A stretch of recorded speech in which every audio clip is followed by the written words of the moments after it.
Krásný dobrý večer, děti. Už se vám někdy stalo, že jste chtěli mít nějaký úkol hrozně rychle za sebou, jen abyste si už mohli jít hrát? Dnešní kostičková pohádka o 3 prasátkách, vlastně ne, o 3 piglinech, nám ukáže, proč to občas není ten úplně nejlepší nápad. Tak si teď pěkně natřeste své oblíbené polštářky, přitáhněte si peřinu až k bradě a pomalinku zavřete očíčka. Náš příběh právě začíná. Hluboko v temném, březovém lese, kde měsíční svit jen stěžka pronikal skrz husté listí, se najednou ozvalo podivné, hluboké hučení.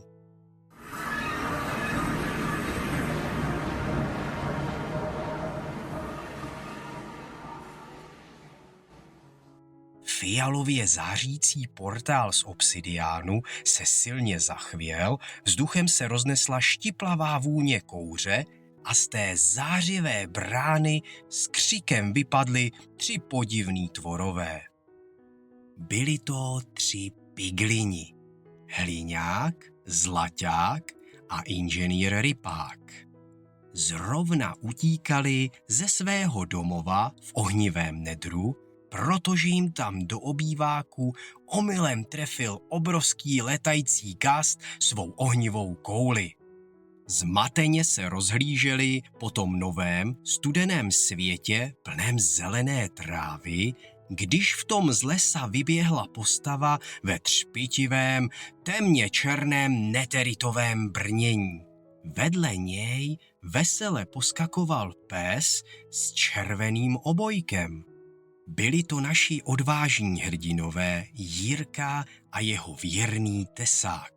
Zrovna mířili na noční výpravu právě do nedru.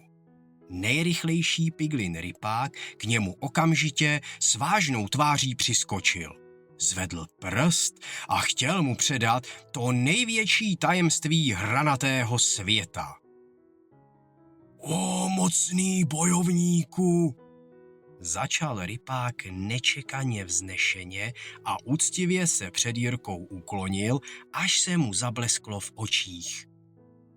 Ty, jenž máš tu nezměrnou odvahu vstoupit do svatého víru. Tobě dnes odhalím to nejhlubší tajemství mých předků, které ještě nikdy nebylo žádnému hrdinovi svěřeno. V tvém i mém světě se totiž nacházejí prastaré magické pečetě a jakmile se... Jirka se u fialově zářícího portálu zastavil, upřímně se zadíval do piglinovy nesmírně vážné tváře a se zatajeným dechem vyslechl celé to dlouhé osudové poselství. Jenže v uších obyčejného kluka z hranatého světa ta tajuplná prasečí řeč zněla jen jako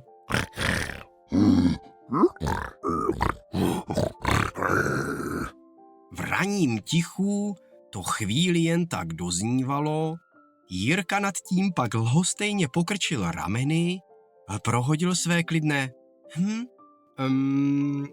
tak ahoj. A s věrným tesákem v patách spokojeně seskočil přímo do magického víru, který je v mžiku vcucnul do neznáma. 3 piglini tam na mítině zůstali stát s naprázdno otevřenou pusou. Ale neměli už vůbec žádný čas na přemýšlení, protože nad obzorem právě začalo studené stromy prosvěcovat zlaté ranní sluníčko. Jakmile na ně dopadly první sluneční paprsky, začaly se ošívat, protože cítili, jak jim v tomhle normálním světě začíná zelenat kůže a mění se na obyčejné zombíky. Hliňák, ten nejlínější ze všech, na nic nečekal, popadl první vyřezanou dýni, kterou našel opodál na poli narazil si ji na hlavu a protože skrz ní skoro nic neviděl, každou chvíli s tupým nárazem vrazil do kmene stromu. Za pár minut pak úplně naslepo uplácal nevzhlednou hroudu z mokré hlíny, zalezl dovnitř a okamžitě tvrdě usnul. To veliký parádník Zlaťák se zase začal poctivě mazat hustým lektvarem s ochranným faktorem 50, který sice hrozně zapáchal po skvašených pavoučích očích, ale ochránil ho, zatímco si stavěl hezký dřevěný srub, který pro jistotu pokryl těžkými zlatými bloky. A drsný inženýr Rypák na to šel technologicky. Vyrobil si na záda složitý, pískající redstone deštník, který nad ním neustále vrčel, trhavě se otáčel, ale vrhal na něj dokonalý stín, ať už šel kamkoliv. S pomocí tohoto vynálezu si stranou postavil masivní bunkr z černého obsidiánu a před dveře chytře schoval tajnou pást z lepkavých slizových bloků. Hliňák si zrovna ve své hliněné boudě spokojeně chrápal, když se za jeho domem z ničeho nic objevil vysoký, hubený Enderman. Měl zrovna náladu něco ukrást a přemístit. Enderman popadl přesně ten nejdůležitější blok hlíny z prostředka stěny a jen co se s ním teleportoval pryč, celá bouda se s obrovským žuchnutím zhroutila přímo na Hliňákův nos. V tu samou chvíli se z lesa ozvalo strašlivé, hluboké zaryčení a na mítinu vyrazil rozuřený Ravager. Obrovské šedé, nosorožčí monstrum, které ze všeho nejvíc na světě nesnášelo nekvalitní stavby. Kolem mítiny zrovna náhodou procházel potulný obchodník ve svém modrém plášti a když jeho dvě zlomyslné lamy uviděli to obrovské řvoucí monstrum, prostě mu z čisté drzosti plivli přímo do očí. Obchodník jen vyděšeně vykulil oči, bleskově do sebe kopl neviditelný lektvar a úplně zmizel. Zatímco jeho lamy se s veselým poskakováním rozběhly do lesa a nechali rozuřeného Ravagera, ať si svůj vztek vyleje na chudákovi Hliňákovi. Hliňák, kterému dýně na hlavě poskočila až na uši, vyskočil z hromady hlíny a s kvílením utíkal schovat se do Zlaťákova srubu se zlatou střechou. Zlaťák ho rychle pustil dovnitř. Namazal ho silnou vrstvou smradlavého krému s faktorem 50 a chlubil se, že pod zlatou střechou se jim nemůže vůbec nic stát. Jenže v Minecraftu přitahuje zlato blesky jako obrovský magnet. A jakmile se na obloze objevil první tmavý mráček, ozvala se ohlušující rána a ohromný blesk trefil srub přímo do prostředka. Srub okamžitě vzplanul jasným plamenem.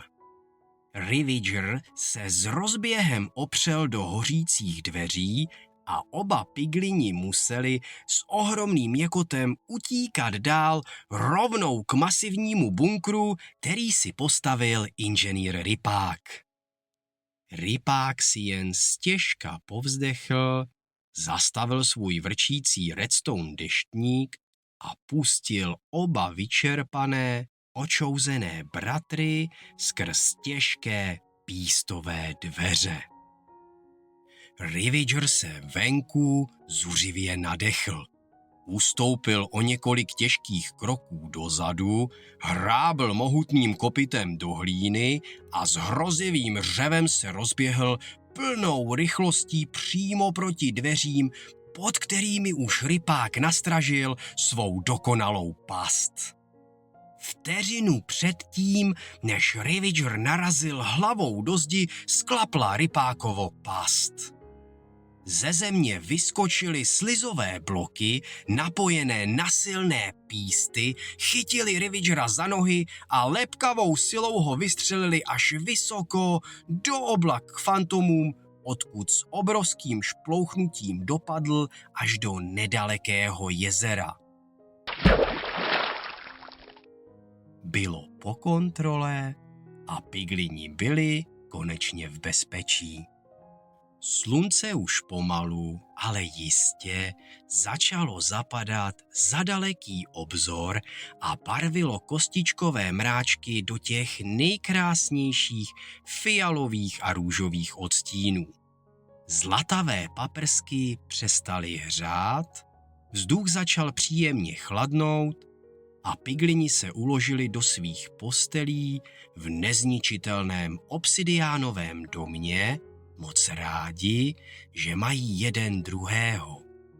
Hliňák si konečně sundal dýni z hlavy, zlaťák odložil svůj vonavý krém a drsný inženýr Rypák vypnul svůj vrčící deštník.